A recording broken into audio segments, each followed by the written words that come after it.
안녕하세요. 오늘은 두 번째로 통일사상 책을 읽고 이제 저의 나눔을 여러분들께 이제 하려고 합니다. 일단은 저는 이번 주제는 이제 오늘 아침에 그 아빠랑 같이 이제 제 1장 원상론에서 그 하나님의 속성 중인 그 신성에 대해서 읽어봤거든요. 근데 이 신성 중에서 이게 왜 중요하냐면 우리가 이제 이제 원상론은 하나님의 존재에 관한 이론이잖아요.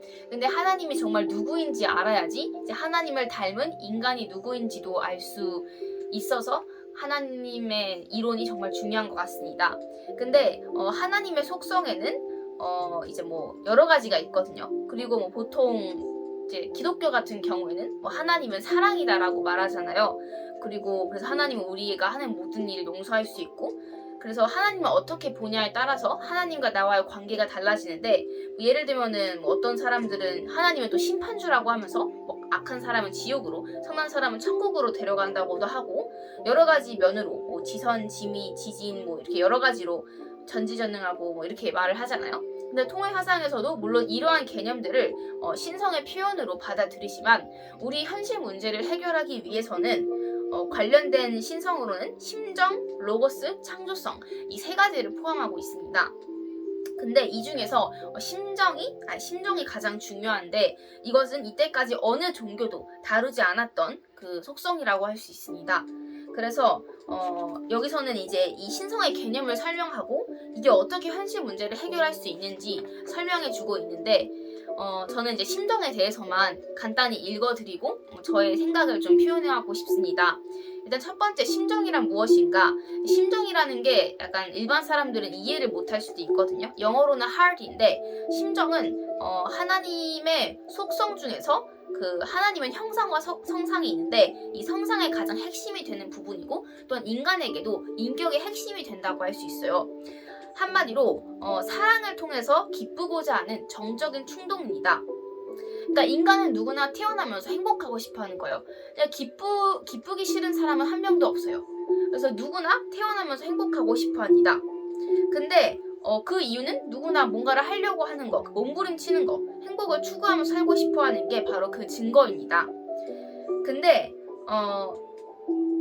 이런 충동이 있음에도 불구하고 이때까지 거의 대부분의 인간들은 참된 기쁨을 느끼지 못하고 살고 있습니다. 그 이유는 인간들이 대부분 기쁨을 금전이나 권력이나 지위나 학식 속에서 찾으려고 했기 때문이죠. 참된 기쁨은 사랑의 생활을 통해서 얻어질 수 있습니다. 사랑의 생활이란 남을 위해서 사는 생활을 의미하는 거죠. 봉사생활. 근데 중요한 건 무조건적으로 주는 생활이라는 뜻입니다. 근데 여기서 뭐가 현실 문제를 해결하려면 좀 더 들어보세요. 네, 심정은 정적 충동이다라는 부분인데, 그러니까 제가 말씀드렸듯이 심정이라는 거는 너무 기쁘고 싶어서 이 억제할 수 없는 그런 욕망이라는 거예요. 그래서 내부로부터 쏟아오르는 억제하기 어려운 소원 또는 욕망을 뜻하는데, 보통 우리가 뭐 어떤 소원을 원하거나 욕망을 원하면 그건 내 의지로서 어떻게든 억제할 수 있어요. 통제할 수 있어요. 하지만 정적인 충동은 인간의 의지로서 억제할 수 없는 거예요. 그래서 내가 행복하고 싶어하는 걸 포기할 수 없다는 거죠. 예를 들면은 뭐 음식을 통해서 기쁘고자 하는 그거는 뭐 포기할 수도 있겠지만, 기쁘고자 하는 그 자체는 포기할 수가 없습니다. 그런데 뭐 인간이 돈을 벌려 하고 지위를 얻으려 하고 학식을 넓히고 권력을 차지하려는 것도 다 기쁘고자 하는 충동 때문이고, 심지어 범죄 행위마저도 방향이 잘못되었을 뿐 그 동기는 역시 기쁘고자 하는 마음 때문입니다. 그래서 이런 관점에서 봤을 때 인간은 다 똑같다고 할 수 있죠. 근데 기쁘고자 하는 거는 욕망이기 때문에 달성이 되어야 돼요. 근데 인간이 기쁘고자 하는 그 욕망을 달성하지 못하는 건 그 기쁨이 사랑을 통해서만 얻어짐을 모르기 때문이다. 그 뜻은, 그 이유가 이제 기쁨의 근거가 하나님에 있기 때문인데, 한마디로 이제 나의 욕망은 남을 위해 살 때 충족될 수 있다는 겁니다.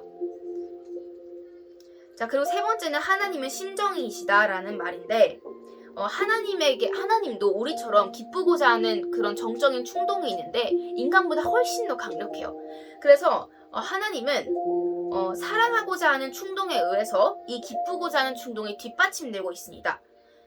그러니까 하나님은 사랑하고자 하는 충동이 기쁘고자 하는 충동보다 더 강력한 거예요. 그래서 하나님은 사랑하고 싶어 하는 거예요. 사랑해야지 기쁠 수 있으니까. 근데 이거는 이렇게 연결이 되어 있어요.